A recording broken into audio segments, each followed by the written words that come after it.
गणतंत्र जिंदाबाद। मुस्तफा कमाल पाशा जिंदाबाद।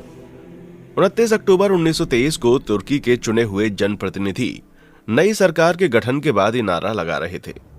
इस नए बने देश के पहले राष्ट्रपति के तौर पर कमाल अतातुर्क ने इसी दिन शपथ ली थी। लेकिन ऐसा नहीं था कि देश में हर एक शख्स उस रोज खुश था। कुछ लोग उस दिन दुनिया के सबसे महानतम ताकतों में से एक ऑटोमन साम्राज्य के पतन का अफसोस मना रहे थे। तुर्क साम्राज्य के पतन और आधुनिक तुर्की के उदय के अब लगभग 100 साल पूरे हो गए हैं। तुर्की पर 600 सालों तक हुकूमत करने वाले उस्मानिया सल्तनत की ताबूत में आखिरी कील नवंबर 1922 में ग्रैंड नेशनल असेंबली में सुल्तान ओहदे को खत्म करने के साथ ठोक दी गई।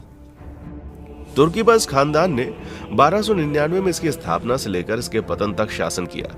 इतिहास के अलग अलग कालखंडों में दुनिया के कई ताकतवर देशों को चुनौती देने वाले उस्मानिया सल्तनत का पतन तुर्कों के लिए एक त्रासदी की तरह था। ऑटोमन साम्राज्य का विस्तार 3 महादेशों में था, जो आज बुल्गारिया, मिस्र, Greece, Hungary, Jordan, Lebanon, Israel, फिलिस्तीन, मकदानिया, रोमानिया, सीरिया, सऊदी अरब के कुछ हिस्से, उत्तरी Africa, Albania, Cyprus, Iraq, Serbia, Qatar और यमन के कुछ हिस्से या फिर पूरे इलाके में ही ऑटोमन साम्राज्य का हिस्सा था। लेकिन इन देशों में उस्मानिया सल्तनत की औपनिवेशिक विरासत को लेकर इतना विवाद है कि उन्होंने इसे भुलाना बेहतर समझा। बस तुर्की के लोगों में उस्मानिया सल्तनत को लेकर एक आस्था है। सुनहरे दिनों की यादें हैं, इस पर उनको गर्व होता है। उस्मानिया सल्तनत के संस्थापक उस्मान प्रथम तब के अनातोलिया, जिसे अब तुर्की के नाम से जाना जाता है, वहीं पर अपने साम्राज्य की नींव रखी। वक्त के साथ साथ उनके साम्राज्य का दायरा 50 लाख वर्ग किलोमीटर तक पहुंचा। उस्मान नाम से ही ऑटोमन शब्द वजूद में आया। सुल्तान उस्मान के वंशजों ने 6 सदी तक इस ताकतवर मुल्क पर शासन किया। पेरिस डिडेरॉट यूनिवर्सिटी में ऑटोमन और मध्य पूर्व के इतिहास के प्रोफेसर ओलिवियर बुक बताते हैं कि सुल्तान उस्मान ने जिस सल्तनत की नींव रखी थी वो केवल एक तुर्की राज्य था और उनके साम्राज्य के विस्तार की असल शुरुआत 1453 में कुस्तुनतुनिया के पतन के साथ हुई थी। सफेद घोड़े पर बैठे सुल्तान महमद द्वितीय के कुस्तुनतुनिया में दाखिल होने के साथ ही हजारों सालों से चली आ रही बाइजेंटाइन सल्तनत का खात्मा हो गया। इसके बाद उन्होंने वहां ऑटोमन साम्राज्य के दूसरे हिस्सों से लोगों को लाकर बसाया। सुल्तान महमद द्वितीय ने कुस्तुनतुनिया का नाम बदलकर इस्तांबुल कर दिया, जिसका अर्थ होता है इस्लाम का शहर। इसके साथ ही यह शहर न केवल ऑटोमन साम्राज्य की राजनीतिक और सैन्य राजधानी बन गया, बल्कि यूरोप, अफ्रीका और एशिया के बीच अपनी खास भौगोलिक स्थिति के कारण वो विश्व व्यापार का महत्वपूर्ण केंद्र बन गया। ऑटोमन साम्राज्य की आर्थिक ताकत का श्रेय सुल्तान महमद द्वितीय की नीतियों को दिया जाता है। कहा जाता है उन्होंने अपनी सल्तनत में सौदागरों और शिल्पकारों को बहुत बढ़ावा दिया। उन्होंने व्यापारियों को इस्तांबुल में बसने और वहां से अपना व्यापार करने के लिए प्रोत्साहित किया और उसके बाद के शासकों ने भी ये नीति जारी रखी। इस बात को एक तरफ रख दें कि ऑटोमन साम्राज्य में सारी ताकत एक ही व्यक्ति में केंद्रित थी। इसके सफल होने के और भी कारण थे। प्रोफेसर ओलिवियर बुके के मुताबिक इसकी एक प्रमुख वजह थी कि ऑटोमन साम्राज्य में सैन्य और आर्थिक नीतियों को बराबर तरजीह दी जाती थी। प्रोफेसर ओलिवियर बुके कहते हैं, ये एक ऐसा साम्राज्य था जिसमें संसाधनों के दोहन को सैन्य विस्तार से जोड़ा गया। इस सैन्य विस्तार का मकसद भी नए संसाधन हासिल करना था, ताकि सुनियोजित तरीके से अधिक टैक्स लगाया जा सके। प्रोफेसर ओलिवियर ऑटोमन साम्राज्य की कामयाबी का श्रेय उसकी सैनिक शक्ति को भी देते हैं। वो कहते हैं कि ऑटोमन फौज काफी प्रशिक्षित थी और तेजी से हमलों को अंजाम देने में महारत रखती थी। इसमें वो जानिसा एलीट कॉर्प्स भी शामिल थे, जिसके पास सुल्तान की सुरक्षा का जिम्मा था। शांति के समय टैक्स वसूलने के लिए भी अलग से फौज थी। ऑटोमन साम्राज्य की नौकरशाही के पास संसाधनों के वितरण का काम था और यह इस्लाम की भावना से प्रेरित और एकीकृत था। ऑटोमन साम्राज्य को उनकी व्यवहारिकता के लिए भी जाना जाता है। वे दूसरी संस्कृतियों से अच्छी चीजें अपना लेते थे और उनको अपना बना लेते थे। ऑटोमन साम्राज्य के सबसे मशहूर सुल्तानों में सुलेमान अलीशान का नाम लिया जाता है। सुलेमान अलीशान ने 1520 से 1566 तक तुर्की पर शासन किया था।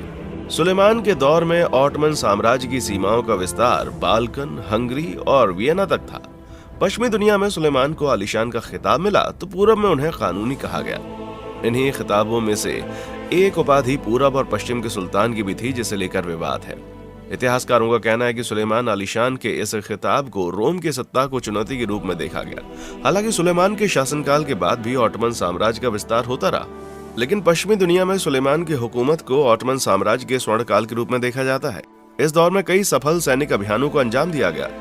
पूरब और पश्चिम के सुल्तान की उपाधि से यह साफ लगता है कि ऑटोमन साम्राज्य अपने सामने किसी और को नहीं देखता था, किसी को बराबर नहीं समझता था। प्रोफेसर ओलिवियर बुके कहते हैं, ऑटोमन साम्राज्य के सुल्तानों की नजर में किसी और सल्तनत का कोई और सुल्तान नहीं हो सकता था। वे कहते हैं, वे जमीन के हर उस हिस्से को जीत लेना चाहते थे जहां मर्द और औरत रहते हों। इस्लाम के दायरे से बाहर हर एक देश को वो जीत लेना चाहते थे। यही वजह थी कि ऑटोमन साम्राज्य ने सदियों तक हुकूमत की। उनके पास अभूतपूर्व नौसैनिक ताकत थी, जिसका समय के साथ साथ विस्तार होता गया। प्रोफेसर ओलिवियर बुके कहते हैं, ऑटोमन साम्राज्य के कमजोर पड़ने की शुरुआत उस वक्त शुरू हुई जब सैन्य अभियान मुश्किल होने लगे या उसे रोकना मुश्किल हो गया। ऑटोमन साम्राज्य के कमजोर पड़ने की पहली घटना उस वक्त हुई जब 1571 में लेपांटो की लड़ाई में उसे हार का सामना करना पड़ा। इस जंग में उसका मुकाबला होली लीग से था। ये एक सैनिक गठबंधन था जिसमें कैथोलिक देश शामिल थे और इसकी कमान स्पेन की राजशाही के हाथों में थी। इस गठबंधन में वो इलाके भी शामिल थे जिनमें आज इटली है। मानवता के इतिहास से इसे अब तक की सबसे बड़ी रक्त रंजित लड़ाइयों में गिना जाता है। इस जंग के साथ ही भूमध्य सागर में ऑटोमन साम्राज्य के सैनिक विस्तार पर विराम लग गया। इसके साथ ही ऑटोमन साम्राज्य की किस्मत ने उसका साथ देना छोड़ दिया और फिर पतन की शुरुआत हुई, जिसका सिलसिला आने वाली सदियों तक चलता रहा। 20वीं सदी की शुरुआत में इस्तांबुल में आर्थिक और राजनीतिक अस्थिरता का दौर शुरू हुआ और ऑटोमन साम्राज्य की बुनियाद खोखली हो गई। इस बीच 1912-13 में हुए प्रथम बाल्कन युद्ध में उसका मुकाबला बाल्कन लीग से हुआ। बुल्गारिया, ग्रीस, मोंटेनेग्रो और सर्बिया के गठबंधन रूस की मदद से उस्मानिया सल्तनत को अपनी जमीन से बेदखल करना चाहता था। सैनिक रूप से कमजोर ऑटोमन साम्राज्य ये जंग हार गया और यूरोप में उसे अपने सभी इलाके छोड़ने पड़े, लेकिन कुस्तुनतुनिया और उसके आसपास के इलाके उसकी वर्दहस्त में ही रहे। इतिहासकार इस हार को ऑटोमन साम्राज्य के लिए एक शर्मनाक पराजय के रूप में देखते हैं। बाकी बची हुए ऑटोमन इलाके एक खराब आर्थिक दौर से गुजर रहे थे। इसकी वजह थी ट्रेड रूट्स में हो रहे परिवर्तन, बढ़ती बेरोजगारी और एशिया यूरोप के बीच बढ़ती व्यापारिक पाबंदियां। साथ ही उन्हें ब्रिटेन और फ्रांस जैसी यूरोपीय ताकतों की विस्तारवादी महत्वाकांक्षाओं से भी दो चार होना पड़ रहा था। इसके अलावा साम्राज्य में विभिन्न धार्मिक संप्रदायों के बीच तनाव बढ़ता जा रहा था। आर्मेनियाई कुर्द और ग्रीक लोग तुर्कों के दबदबे की शिकायत करने लगे। इन सब दिक्कतों के साथ में ही इस्तांबुल ने फ्रांस, ब्रिटेन, अमेरिका और रूस के ताकतवर गठबंधन के साथ युद्ध छेड़ दिया। पश्चिमी गठबंधन को पहले विश्व युद्ध 1914-18 में जीत मिली और ऑटोमन साम्राज्य की विघटन की शुरुआत हो गई। इस युद्ध के बाद सीरिया के लिए फ्रेंच मैंडेट अस्तित्व में आया, साथ ही इराक और फिलिस्तीन के लिए ब्रिटिश मैंडेट। इस मैंडेट के जरिए दो यूरोपीय ताकतें इस क्षेत्र में अप्रत्यक्ष रूप से राज करने लगी। हालांकि ये सब लीग ऑफ नेशंस की सहमति से हो रहा था। ऑटोमन प्रशासन इस बात से अज्ञात नहीं था कि 1917 में ही ब्रिटेन और फ्रांस ने इलाके को आपस में बांट लिया। उसी वर्ष बालफोर घोषणा पर भी हस्ताक्षर किए गए। इस घोषणा में यहूदियों के लिए फिलिस्तीन के इलाके में एक होमलैंड देने का वादा किया गया। हालांकि इसी वक्त फिलिस्तीनियों से भी कहा गया था कि अगर वे ऑटोमन साम्राज्य के खिलाफ बगावत करेंगे तो उन्हें फिलिस्तीन सौंप दिया जाएगा। आधिकारिक तौर पर 1 नवंबर 1922 को ऑटोमन साम्राज्य का अंत हो गया। उस दिन सुल्तान का पद खत्म कर दिया गया। 1 साल बाद तुर्की गणराज्य की स्थापना की गई। गणतंत्र प्रणाली की क्रांति का नेतृत्व करने के बाद मुस्तफा कमाल अतातुर्क राष्ट्रपति बने। आज उन्हें आधुनिक तुर्की का पिता कहा जाता है। ऑटोमन साम्राज्य के अंतिम सुल्तान रहे मेहमद चतुर्थ को क्रांतिकारियों से बचाने के लिए उन्हें ब्रिटिश गार्ड्स ने इस्तांबुल से निकाल दिया था।